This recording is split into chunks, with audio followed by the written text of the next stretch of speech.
Mate, thank you so much for coming on. It's Catflap Chats, episode 103. Mr. Mike Phillips.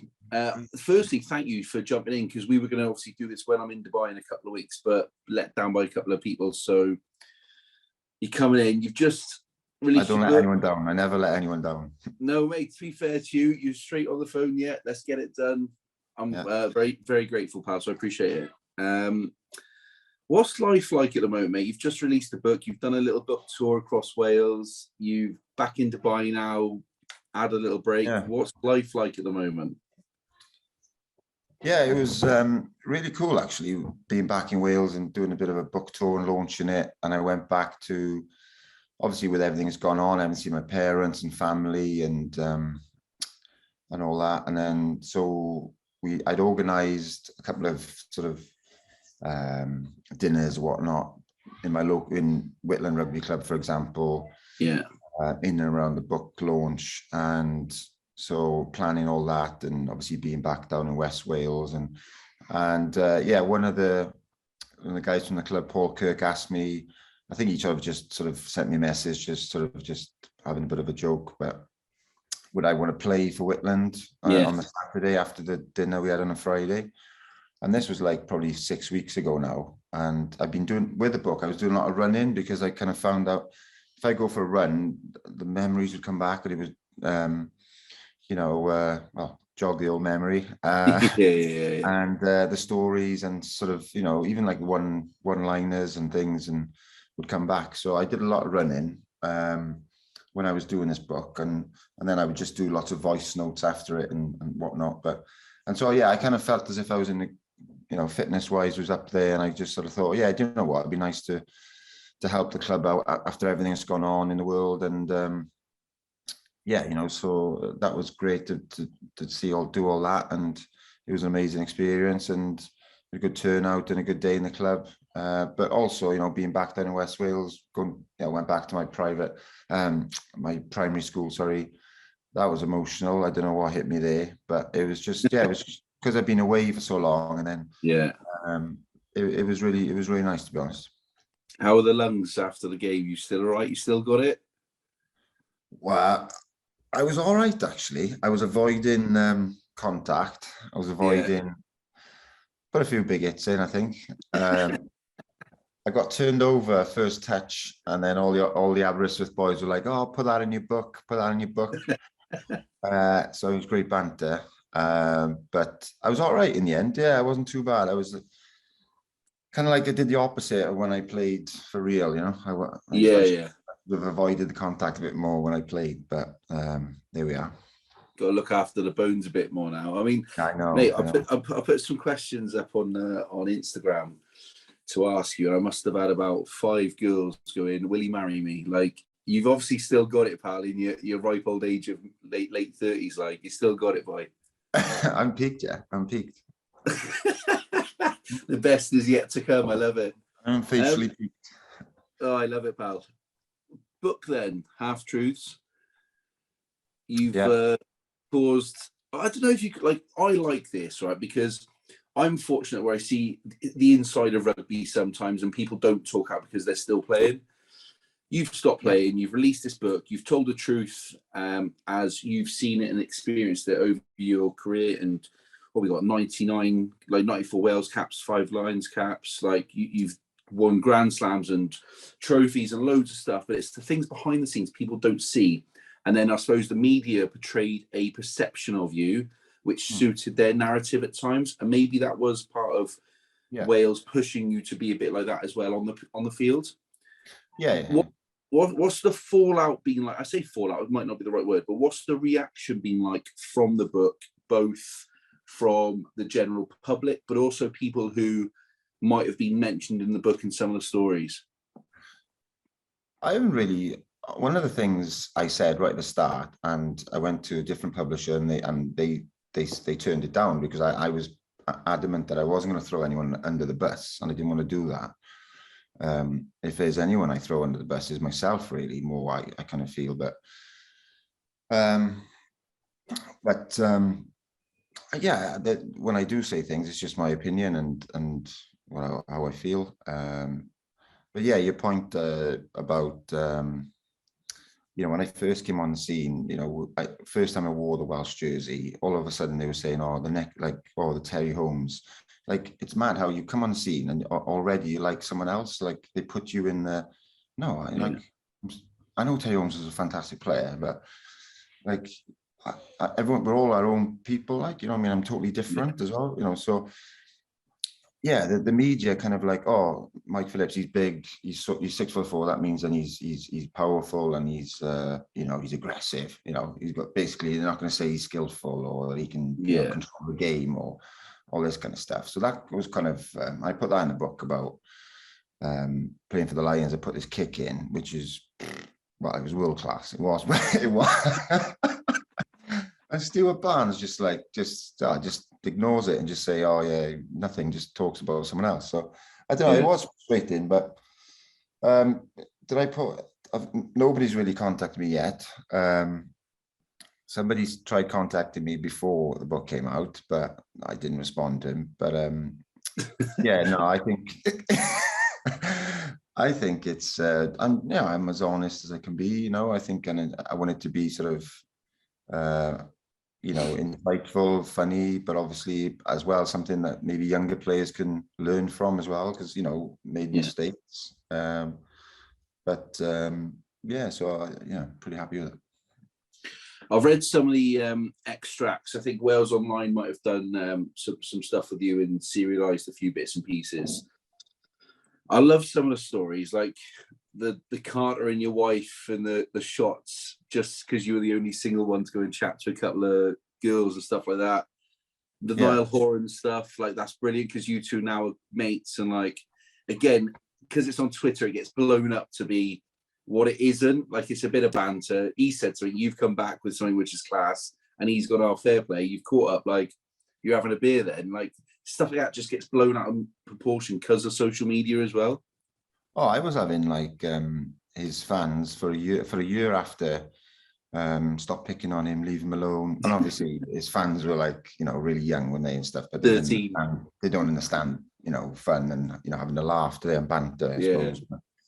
But, he was, I've said a lot worse to him in private messages, just I mean, that was pretty, so that was, he's a really, really down to earth young man. He is a top guy, to be fair to him. So, good luck to him. Why is it, right, the media tried portraying you like they did, do you think? Like, I'm sure, like, you touch on a load of different stories in the book. But why do you think they've done that? Because they've not, like, different players have had different dealings with the media, and like, not necessarily the most positive of ways. So you look at certain players who might have gone to England over the last couple of years because they've just been hounded, for example. Like, why do you think the media kind of portrayed you like that? Because on the pitch, they fucking loved it. It's like, the quote I always heard was, it's like having an extra flanker on the pitch. It's like having an extra back row, because you were aggressive and you would turn the ball over and you would get, the South Africa Lions tour, you would be the one who'd try and galvanise the team because you could play with tempo, you could get amongst it. But then off the pitch, it was like, well, we don't want that version of Mike now. Like, that version of Mike can go back in the box and we'll just bring him out when it suits us again. Like, why do you think the media's like that? Because it seems from the book, the little bits I've read, you're actually quite reserved and not like that in real life. Oh yeah, no, but I let myself down on a few nights out where being young and stupid. Who hasn't? But you have got a responsibility. And I was just in a world of my own. I generally used to go out and not realize that people would notice me or anything like this. And I kind of, you're just being young and stupid. And, all it takes is one little argument and it can go huge, can it? And then, so that's the thing. You really got to be on your guard 24/7. You can't afford, like, you can go around, visit all the hospitals you want, all the schools, do all the good things, but then you do something bad or say, have an argument for a split second, and that's what people report on. So, it's tough, but I think, I've accepted the mistakes that I did as well. And I think I was pretty embarrassed by a lot of it as well. But, you learn from it, don't you? And you sort of, it's just part of life, isn't it? You say, I think you mentioned in the book about like handling the fame, like you just said then, you probably didn't realise how big you'd become, especially off the back of Grand Slam and going into the Lions and stuff. Like, what's different now? Like, how do you handle? So for someone who's listening to this now, and might be a bit unsteady at times, and like when they go out, they might have one too many or whatever, or act like a bit of an idiot because they're younger. Now you're a much more mature bloke. Like, how do you deal with setbacks and handle those things now as opposed to you did back then? Like, what's the differences? What do you do to make sure that those things don't happen? You don't get in that position. You don't feel down about stuff for days after. Like, what's the difference? Yeah, well, a couple of things there. I mean, even last week we went away and luckily we went to the Maldives, for example, and we were in, I had my little boys with me and stuff, and just because it was a restaurant, I gave my youngest a bit of a phone just to watch and just to sort of take his attention away, because he was. Yeah. Then I could see this couple was like, there was a band going on behind me, but the woman there was having like pointing the camera, and it was towards me, and I just kind of felt, is she pointing the camera at me because I've given my kid I don't know, that's yeah. If I'm a bad parent, oh, look at him. Yeah. But she was videoing the band behind me. But, you're just kind of conscious of everything around you then, and sort of, you can't switch off sometimes, even then. But I guess back to your question, I think I was never really happy with the way I played. 9 times out of 10, I was always wanting more. And that's one thing, I couldn't leave it then. It would manifest with me, and I couldn't let it go. And it would, and then, obviously then I would, perhaps go out and have a couple of drinks, and then I would, I'd think about even the one little thing I did wrong, where people probably wouldn't even realize, but in my head I was like really annoyed with it, because I wanted this perfection game all the time. But I guess, and towards the end, I kind of come up with after seeing the sports psychologist, Andy McCann, it was like writing down what you want from the game, like a couple of key points. What would you be happy with from this performance? Like, and so, 5 just simple points. Something like 95% passing accuracy, kicking accuracy. I would put something like 3 marquee moments in the games, or two or 3. X amount of tackles, no poor decisions, or maybe just, I don't know, whatever it may be. And then I could revert back to it then, and that would, if I ticked all those boxes, then I could be happy with my performance, really. But that's one of the things I did. Were you one of those people, like, inherently that would get carried away with the highs and then the lows would hit you bad, or were you quite sort of? Probably, yeah. You did you? Probably, yeah.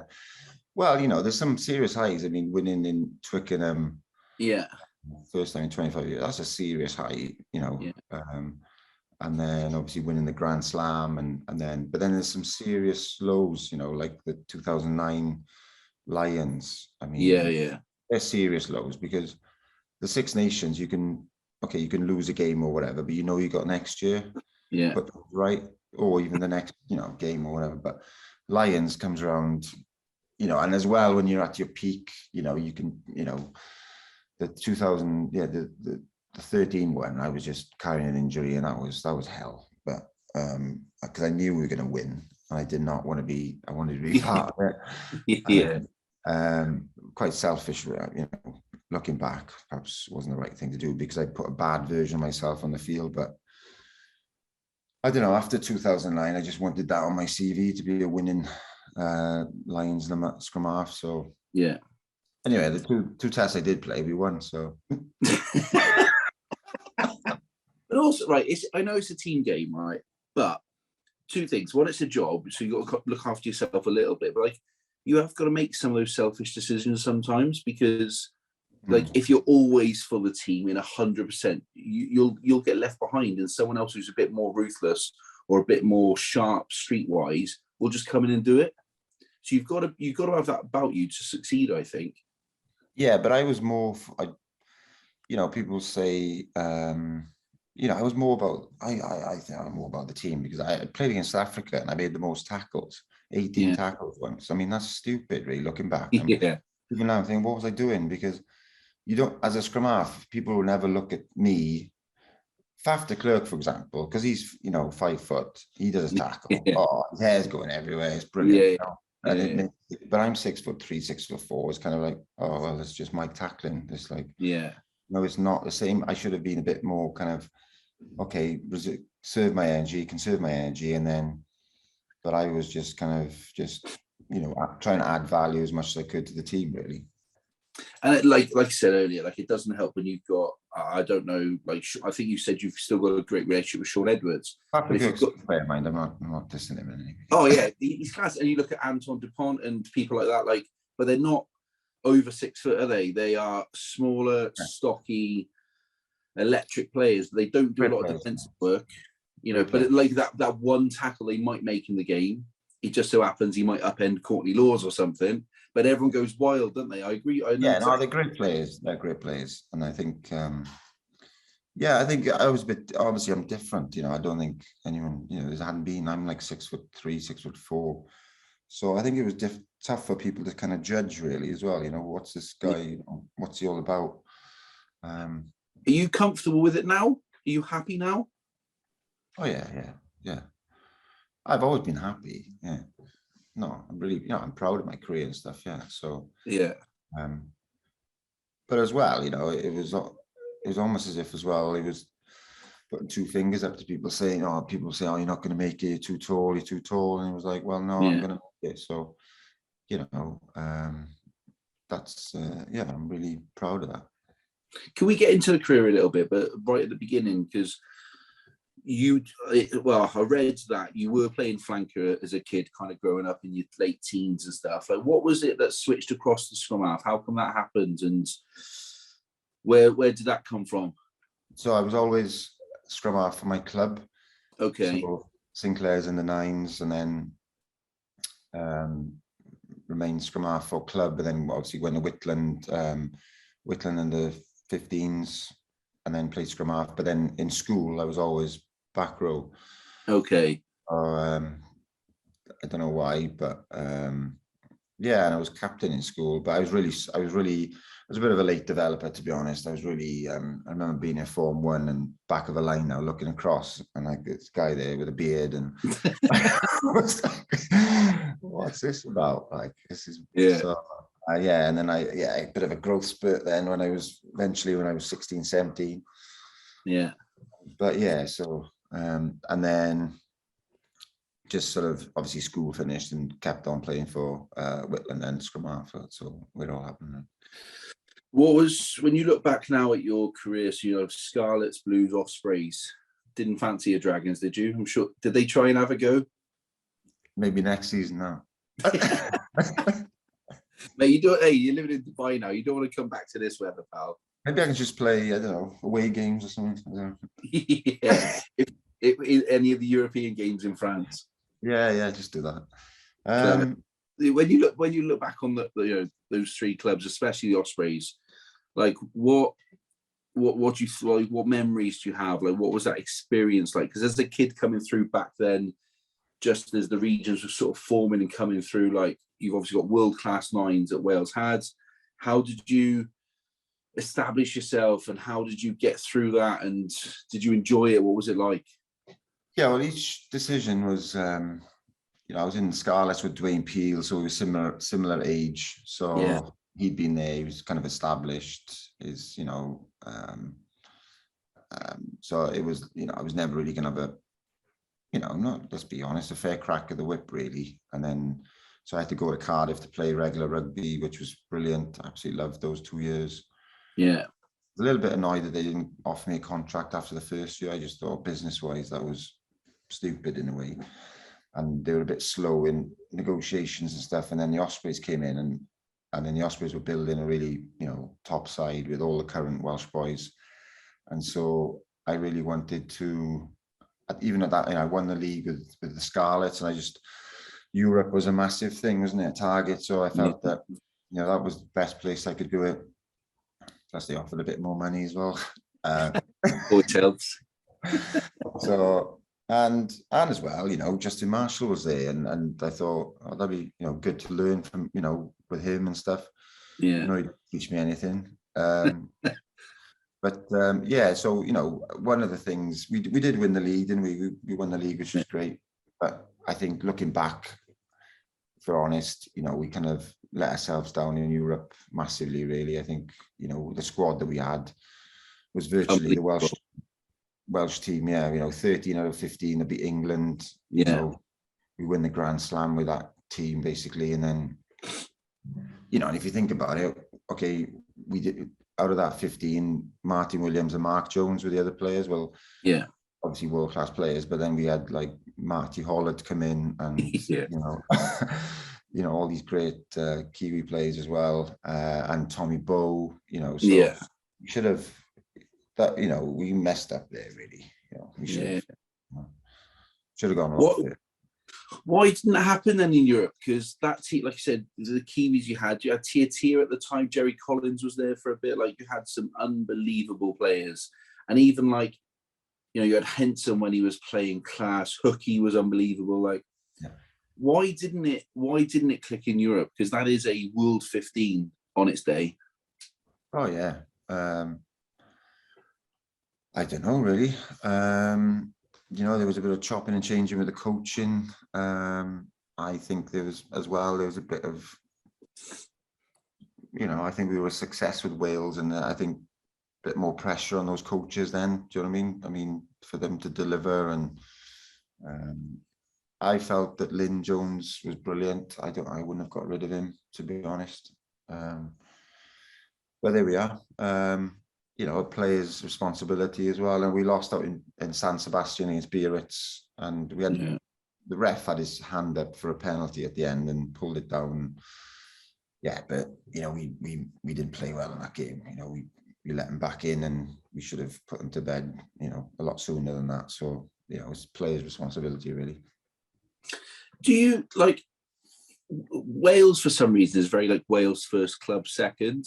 And we'll come into you playing in France and England in a bit. But like when you were in France or when you were in England, is it the same type of mentality where it's national team first and then the club? Like for the public now, it's all about Wales and then the clubs are kind of like second. Where is it the same in France, or is it like club first in France and then if you get picked for France, club first in England and then if you get picked for England? I played with a few French players who got selected and they'd be like, "Oh, I don't want to go," and they'd pull out. They just, no, I'm not going there. And so mental. They were mental, yeah. Absolutely bonkers. So I don't know. I think obviously very patriotic in France, and I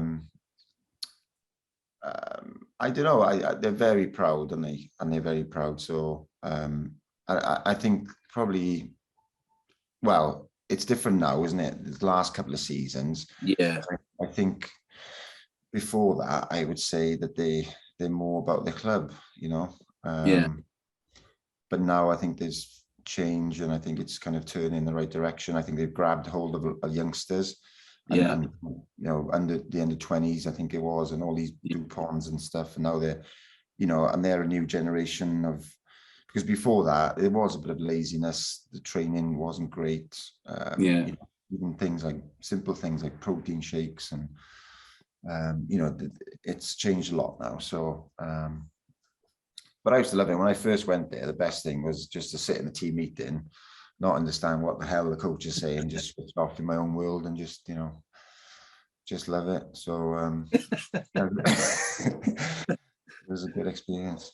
So you played for Bayonne and then obviously Racing as well, where you won the title. And there was a couple of other British guys at Racing. There was Jamie there at the time and Charteris. Yeah, Luke Charteris. Yeah. What was that experience like in France then? Because Wales can be such a goldfish bowl, and I can imagine. I've never played professional rugby. I was average at best, right? But I can imagine just from looking at social media and speaking to various players at times, the pressure. For whatever reason, like everyone feels like they should put their entitlement on you, and like the social media is horrific, right, for Wales rugby. What was it like getting out of Wales and going to France and being in a different environment and not having to almost, I suppose, live up to that or worry about that in the slightest? Well, it was after the 2011 World Cup, so going down to south of France, living in Biarritz, playing for Bayonne, I didn't realise that it was rugby mad down there. It was real mad. I didn't realise that, again, getting spotted, I thought a Welsh boy here, no one knows me, whatever. But it was an unbelievable place. I mean, we'd get 16,000 home gate to fans every home game. Unbelievable atmosphere. They're mad about it, huge pressure to win your home games. Like, no matter who you're playing the All Blacks, you got to, you win at home. Yeah. Because back then, I think as well, the ref would tend to go with the home team a bit, and I mean, we played Toulon once. I think we beat them at home, played them away, and we had 50 points put on us. And it's the same players on the field. But it's because we had the ref with us when we played home, But I think it's changed a bit now again. But I mean, when I got there, I mean, Bayonne, old school mentality, amazing club, but all they were interested was for us to win one game, and that was Biarritz in the derby. And my mentality was, well, why don't we try and win every game that we play? And try and win the league, or but I don't know, I think so. They're a bit mad there, but it was a great experience. Passionate people again, and loved their rugby, so it was a bit of an eye-opener. And then going to Paris, it was the opposite. No one cared about rugby, no one knew you, and nobody, it wasn't that big a fan base as well in Paris either. Only for Dan's first game. as you would. Yeah, I did tell him there were more for my debut, but What's it like when you've played against these players, say at international level, and I don't know who you get on with and who you don't at that level, but when you see them at a club level and either playing with them or even against them, but you see them a lot more regularly, is the camaraderie there? Do you have good banter, or does it spill over from international sometimes? How does that work? No, like someone like Dan, for example, we were under 21s against each other. So, and Joe Roccacoco, never spoke to him after a game of international. So only really got to know him, when I played. And the same with Joe. But you just know straight away he's just top guy, and he enjoys himself after a game as well, which is always good. And he's life and soul, so, and just generally nice to everyone, someone, and that, that's great. He talks to everyone, and just, just a top down to earth kind of guy, which is sound. So it was good. He'd won the World Cup for New Zealand, and the next week we played against Northampton. It was his first game, so I was 9 and he was 10, so that was pretty cool. And I was calling shots, but he didn't know the moves, so I was telling him what to do, really, which is quite nice. You've helped guide his career then, yeah? For one game, and then obviously he's got, he's there then. So do you and it's like pissing down, say, in Swansea or Connecticut or whatever, and you're playing against, one of the Italian, it's disrespectful, but one of the Italian teams or something, and you look around, you're in Paris, you've got Dan Carter there, did you ever just think, fuck, I've made it, I've done it now? No. I would have, 100%. I get carried away with shit like that, see? No. No, I don't know. I haven't really had that. No. What was it like winning the title out there? A good party after? Yeah, it was big. Yeah, it was the open top bus around Paris. But again, there was no fans. Just a woman in the street. Hi. We were. What are these boys doing? But that was great, and that was in Barcelona. So there was 99,000 people in that final, which is immense. And we stayed there. I flew back then next day and went to watch Wales against Northern Ireland, I think, in the Euros. Okay. And I was like, I had to my missus, I was falling asleep after 20 minutes. I was like, we got to go. So didn't see the second half when Wales scored. But yeah, so no, it was a great experience. That it was awesome. Class. Why the trip over to Manchester and Sale then? What was that for? Like, why Sale? Why back in England when you'd been living the nice life in Paris? Well, it was basically, I would have liked to play a bit more towards the end of my career. I think with Mastrino there, he was a kicker, so he was getting a lot of the game time at the end, which was a little bit annoying.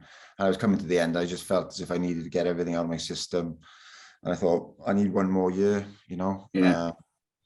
quite simply and honestly. So yeah, it was an option that came up, and sort of, really liked Steve Diamond as a coach and as a guy. So Manchester is a cool place to live. Lived in a nice part of Manchester. Yeah, it was an amazing, and the people were brilliant. Boys, a great bunch of boys. Going back to not simple things with being in Paris, and you leave someone out, or when you're driving is mayhem in it, and yeah. And if you leave someone out, no one gives you one of them. That drives me insane.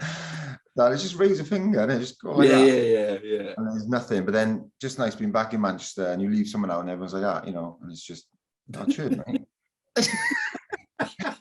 Simple things like. I know what you mean. Paris, I've only been once, and I've been twice, sorry, but like, it is mental there. There's so much going on as well. It's huge, and also I didn't realise how fucking massive Paris is. Yeah, it's huge. Yeah, it's huge, mate. Me and my missus, right? So we went for the. It was my friend's 30th. We went for the France game, Wales-France, 2019, when they were losing half time and brought it back and won. Yeah. And I think it was the next day. I was like, dusty head. We'd been into VIP rooms, I think, right? So it's fucking real dusty the next morning. Yeah. I was like, oh, cool. We'll walk to the Eiffel Tower. Like, let's go and have just me and her go and have a look.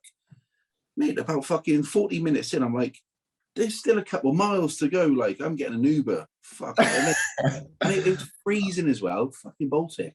Yeah. No, it's a cool place. Yeah, it's that's a big old city. Yeah, huge. I loved it. I thought, well, I was there for 3 days, but I took advantage of it as best I could and enjoyed myself. Definitely go back. Saint-Germain, good spots. Yeah, I did. I don't know. Louis Vins, we went to one restaurant. It was fucking lovely, real nice. Cost a bit, mind. Jesus Christ, I have to get a remortgage or something to go out next time. fucking pricey. I mean, like, Dubai's pricey, but I've got a mate who lives there, so we're staying with him for the week. That saves a couple of quid. Yeah. Oh, yeah. It's mad, The prices are mad. He lives on them. Even in Wales, prices going up, isn't it? Oh, mate, flying up. Like, you go into you go into a pub now, they're like, oh, it's £5-6 a pint. I'm like, what? £6 a pint? Are you fucking? It's like £2 down the road. Yeah, it's fucking wild.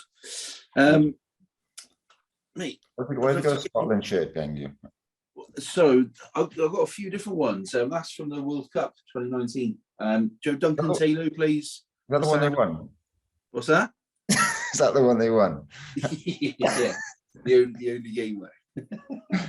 I got a few here. I don't have a Wales. I got one of Fox's Lions ones there, and his Claremont one. Oh wow! That's cool. Manu's one, and All Blacks one. Saracens, and I got a few others. Then I'm one of those people. I just happen to know lots of people. So yeah, it's all good. I'd love to get into your Wales career a bit, if you don't mind. I know, obviously, you talk a lot about that in the book and some of the fractious relationships, should we say, that might or might not come out in the podcast now. But you had your debut 2003 in the August up in North Wales. Not quite the debut, I suppose, that the Principality might offer. But what do you remember about that? I think I saw there was 4,000 fans there against Romania. You scored on debut. What do you remember about that?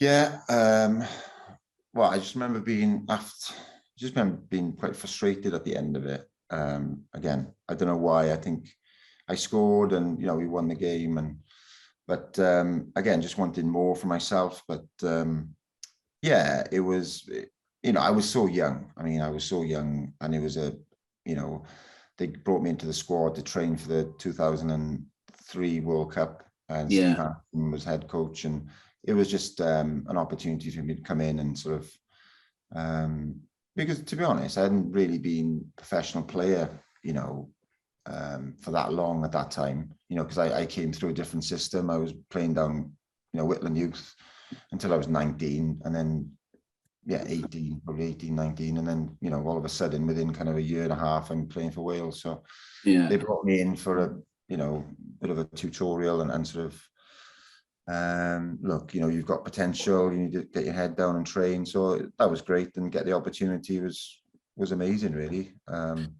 But I do remember being quite frustrated at the end of the game. That's just me. Did you have to sing a song at the initiation? Do you know what? I didn't. You never did it? No. Oh, you must be one of the only ones who's got away with it then. Because what happened was, me and someone else got straight in a car. We went straight back down to camp for some reason, and whether we were on the bench for the game the next week or something. Yeah. But yeah, I didn't have to do it, but I did on my 50th cap. So. Oh, okay. What did you sing? Oh man, I don't know what I sang, to be honest. It was the most embarrassing thing ever. Man, I don't even know if it was a song. It was just shocking, absolutely shocking. I love hearing about stories. I think it was Fox might have said about Lou Reed once. I don't know if you were there, and Lou Reed sang and there was a piano or something. Like, I love hearing them because that's what it's about. Lou would say himself he's a better singer than a rugby player. So he's 100%. I think hopefully in a few weeks at some point, him and Brad Davis are coming on together. We're going to do it in person. Oh yeah. No, them boys. No, Lou's brilliant, amazing singer. I write about him in the book, actually, in singing.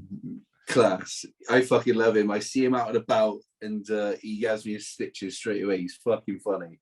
Oh, he's funny as hell, man. He's funny as hell. He was with up in Manchester. He was there with me and stuff, and Steve Diamond, obviously old school, and he wasn't playing, and Lou was a bit down, and so we're going for coffees and stuff. And I said, well, Lou, Steve, he's old school. Just kick it off in training, like just hit someone, or just kick it off.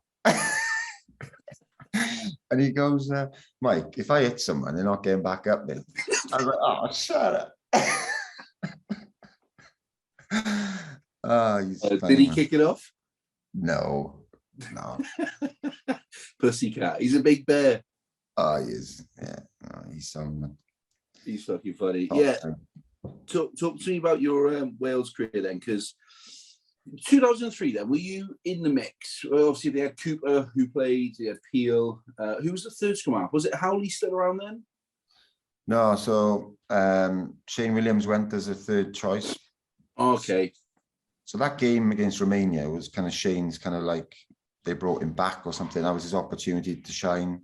Yeah. And then they, clearly he did. And then he went as But I remember Steve Hansen telling me I wasn't picked, and I remember being, in a funny way, kind of like just, totally accepting it, and kind of like, I wasn't ready. I wasn't ready for that, really, where I was. But it was, I wished him all the best, and he was brilliant. He said I was going to have a big career, and that was fantastic.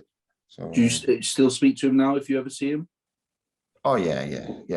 He's reached out, a few years back now, but I got into very trouble, and he reached out and met up with him in Cardiff and stuff. So yeah, he's a top guy.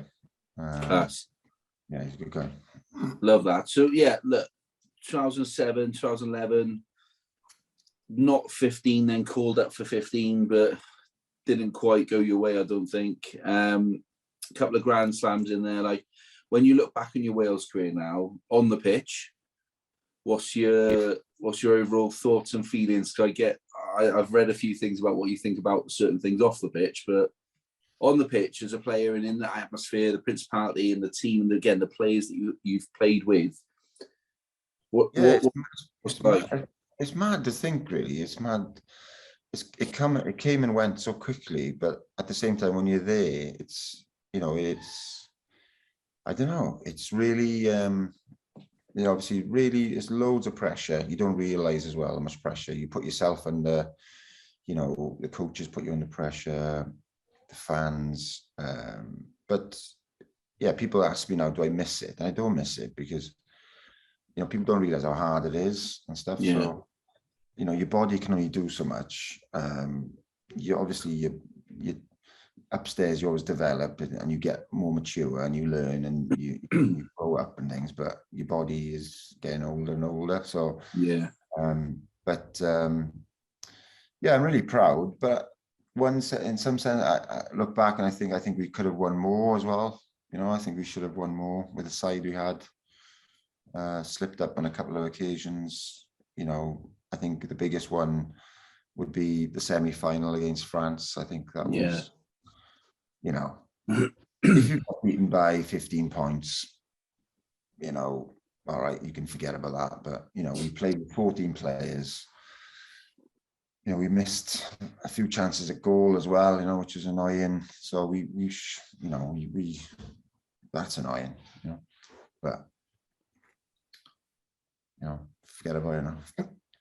Just done now. You can't change it, can you? Where's the whiskey? Drown your sorrows, like. Yeah. No. You mentioned a couple stories and like obviously just relationships and stuff, which I think I don't know. Reading between the lines, you enjoyed yourself for Wales. You enjoyed playing for Wales, but it wasn't always made the easiest task, I suppose. And off field, there were relationships and things that were happening, or actually probably not happening. Communication that wasn't happening. Like, how frustrating is that when you're trying to give your all for the team? Like you said about the Lions, you're making 18 tackles, but you're not getting spoken to by certain coaches, certain players that you've mentioned in the book. Yeah, but that's just towards the end, really. The last sort of year was a bit of, which I was kind of, I just didn't really understand. And I was like, what's the point of this? Yeah. I think I get it. If I get the cold shoulder thing, if a youngster's coming through and he's being a bit, bit wild, being a bit of a big head or whatever. Yeah. But I just didn't understand what was going on. I was just a bit, whatever really. But Sean Edwards was always great and always even now, you get messages from Sean and seeing how I am, just general, what mates do type thing. Yeah.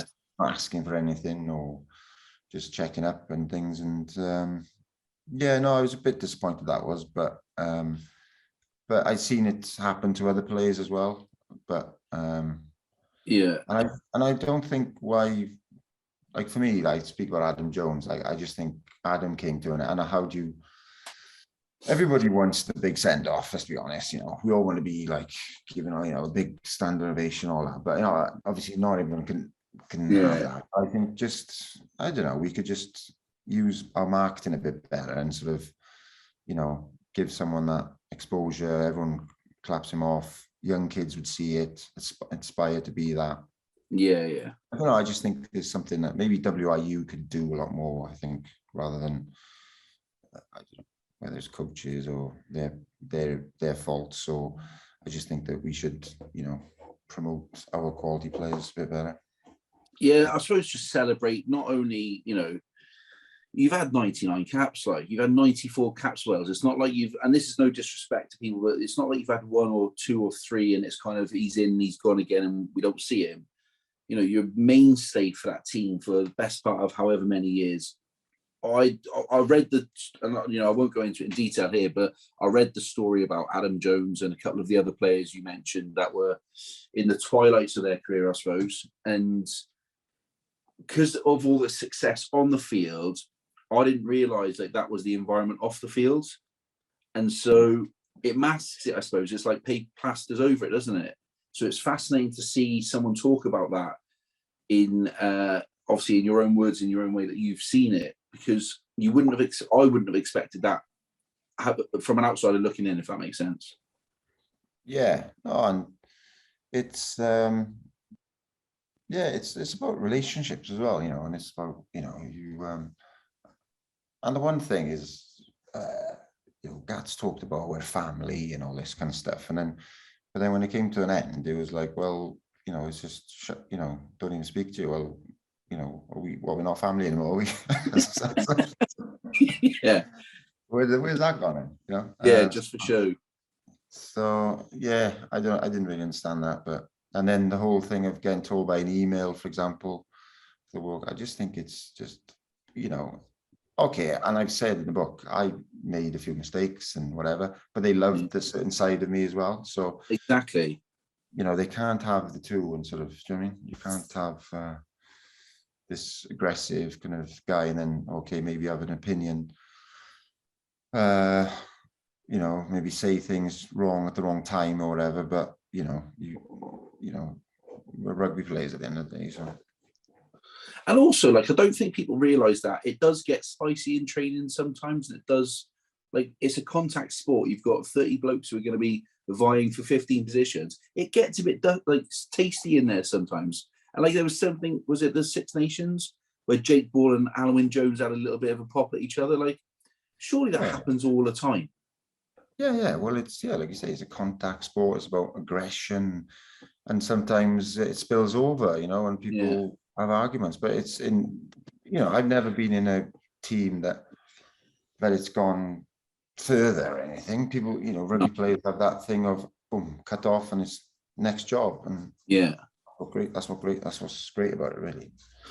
I'd love to. I'm not going to go into too many more of the stories because I've got your book on my Christmas list now. I'll get my missus to get it for Christmas. But the ones I've read are fucking insightful. I'm really, really looking forward to reading the whole book. Oh, this I one, love that one. there he is. Who's that handsome man though? Yeah. Mate, I love the behind the scenes thing where you come out and say, I'm not playing anymore. This is what happened. Like, because like just treat people, like the thing about not treating the players very well, that really like winds me, not that I can do fuck all about it, but it winds me up because you'd want those elite environments to be somewhere where everyone can thrive, and maybe they can't because of those toxic traits. I don't know. But I highly recommend people reading it because the bits I've read are brilliant. Oh, look, I'm very grateful for the opportunities. It's playing for Wales, you do it, you chop an arm off to play for Wales, wouldn't you? Yeah. So it's that as well, but it's a professional sport now, you know what I mean? So, people are making a lot of money out of it, so, I think players could be given a bit, looked after a bit better towards the end, whether that's, being introduced to certain people or companies that work with the WRU or etc. But, I think, definitely could be a bit better. I'd love to I know we've been an hour, mate. I'd love to just quick chat on the Lions. You mentioned about South Africa and obviously being frustrating. Like, what was that experience like there in Australia from someone who would have grown up knowing the great Welsh Lions and watching the various tours and stuff? What was it like for you in the cauldron of South Africa, and then what was the difference of being in Australia? What were those experiences like? Well, it was immense. Obviously, first one in 2009, they were the world champions. They had a massive pack. Obviously, going down there, they had beaten New Zealand, I think, a couple of times in that sort of season. So it was huge. And it was my first experience of it all. But played really well, and I was, first choice for 3 games, and played a really good level. Played a really good standards. I was really proud of the way I performed, but we lost.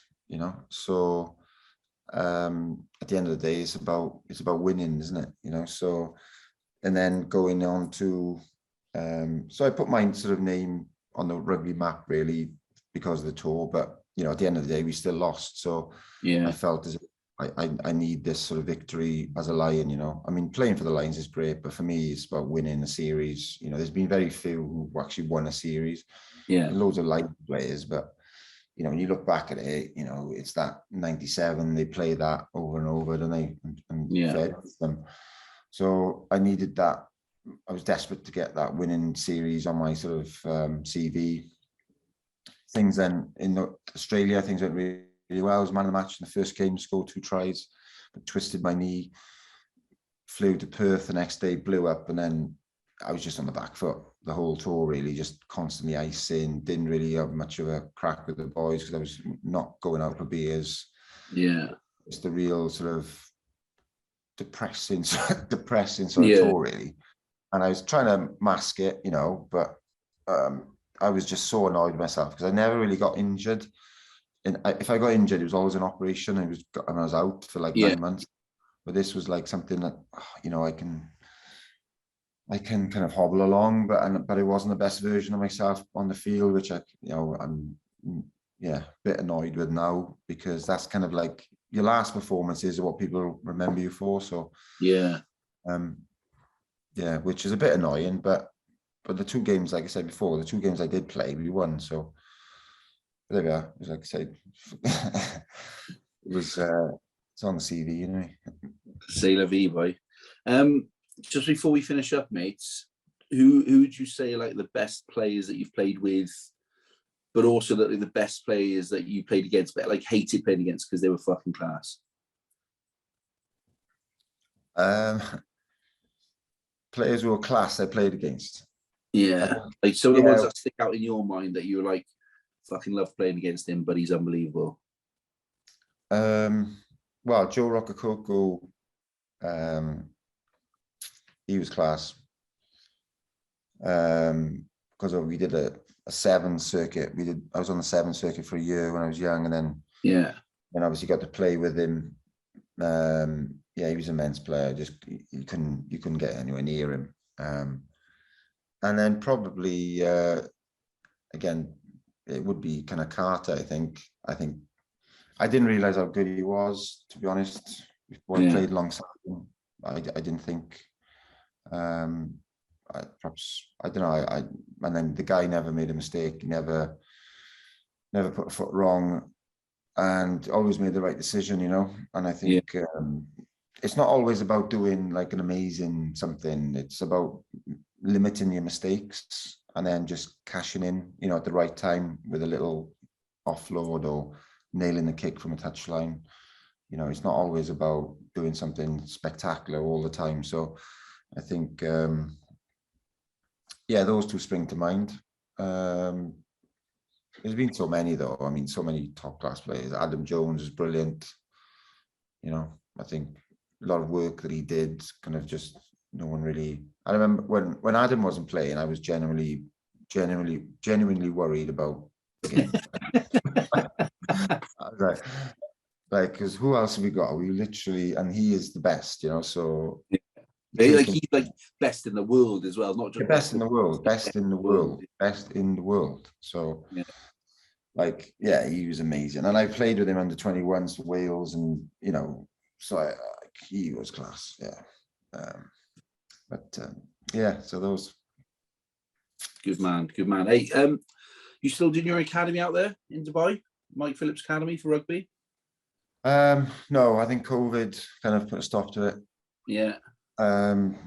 So I'm doing my level 3 coaching. I've got to do a few more stuff for that, but doing a few bits with scrum halves. I think to do more coaching, I think just specifically like to work with the scrum half sort of.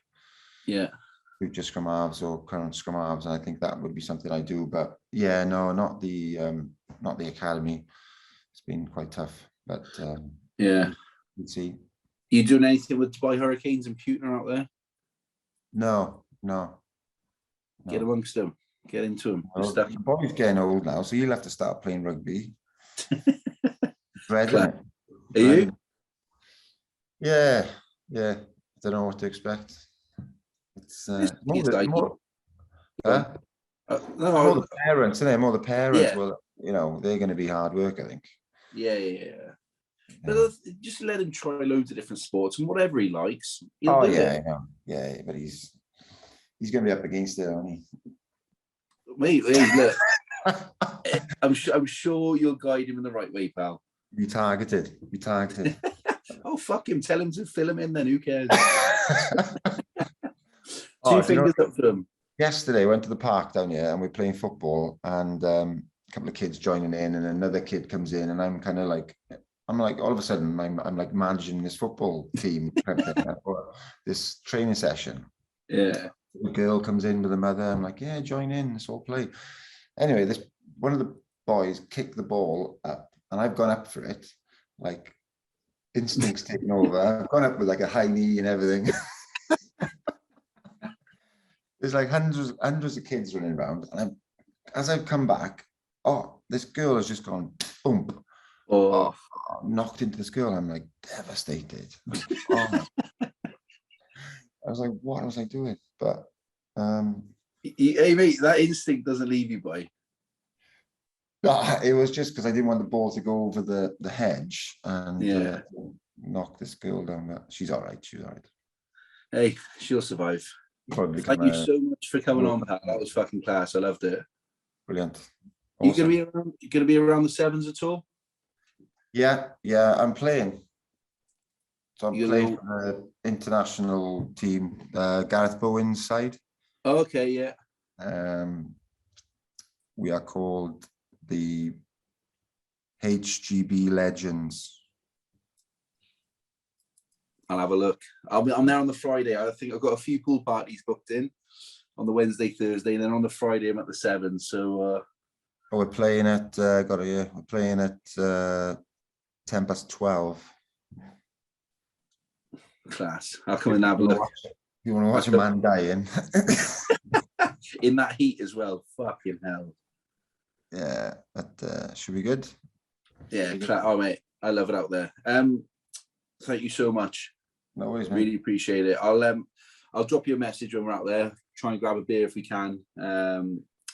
Where can people find the book, find you, so they can get it on their Christmas list now? Well, I think it's on Amazon. And I don't know really. Mike, what's your socials? Mike Phillips 9 or Mike Phillips 09? Mike Phillips 009, yeah. So I'll be back in December doing a bit of a tour again. Stones and things. I'm just going to finalize a few dates. Yeah. But yeah, the book's on Amazon, and so yeah, you can get it on there. So class. Mike Phillips, Half Truths. Look him up on social. Have a look on Amazon. Get it on your Christmas list. I highly recommend it. Just from the little bits that I've seen, I can't wait to read it all. I won't spoil it, but I love the bit about Joe Calzaghe as well, as if that would ever happen. Fucking unbelievable. Unbelievable. One of the best ever. Awesome. Thank you. Top man. Mike, thanks for having me on. Take care. I'll speak to you soon, right? Top man, thank you. Cheers, buddy. Bye-bye.